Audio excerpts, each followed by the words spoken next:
In this video, I'm going to explain how to use the local HMI of the TAPCON 230 Basic.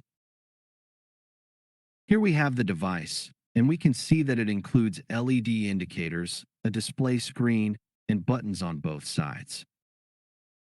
In the upper left corner, we have three LED indicators.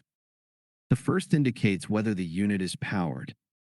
The second shows whether the unit is operational with a blue light or in a transitional state with a yellow light.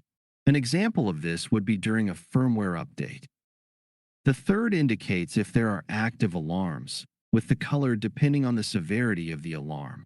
Just below, we have the first button, which allows us to enable or disable remote control.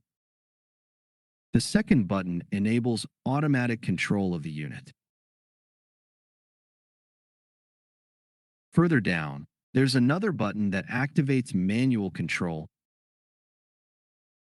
accompanied by two arrows to increase or decrease the transformer tap position. To the right of the screen, there are four buttons: an enter button, two arrow buttons for navigation, and a back button. To navigate, we use the arrows to move a blue box over the option we want to select, and with the enter key, we open that window. At the top of the screen, we can see the current navigation path, and with the back button, we can return step by step to the main menu. On the main screen, we see measurement values and control-related parameters, along with a bar showing in real time whether the measured voltage is within the configured set point range.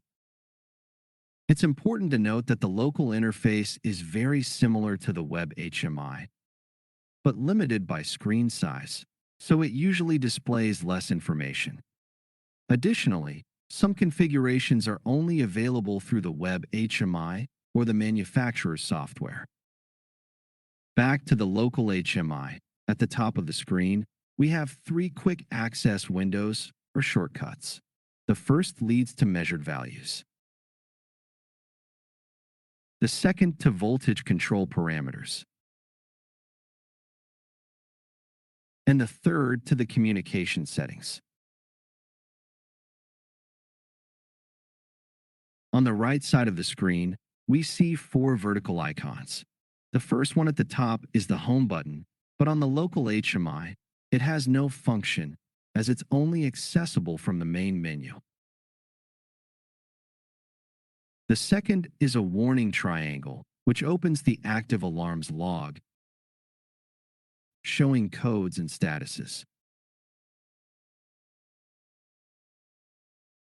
The third is an information icon, which opens a section divided into three windows. Hardware provides an overview of available hardware, including the state of digital inputs and outputs.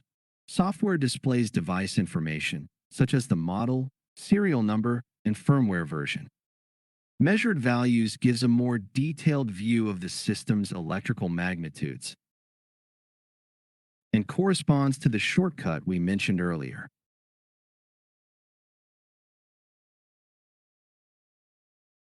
At the very bottom,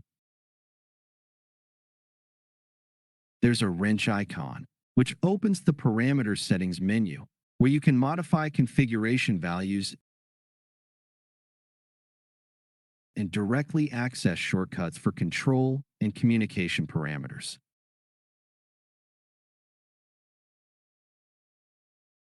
Finally, in the bottom left corner of the screen,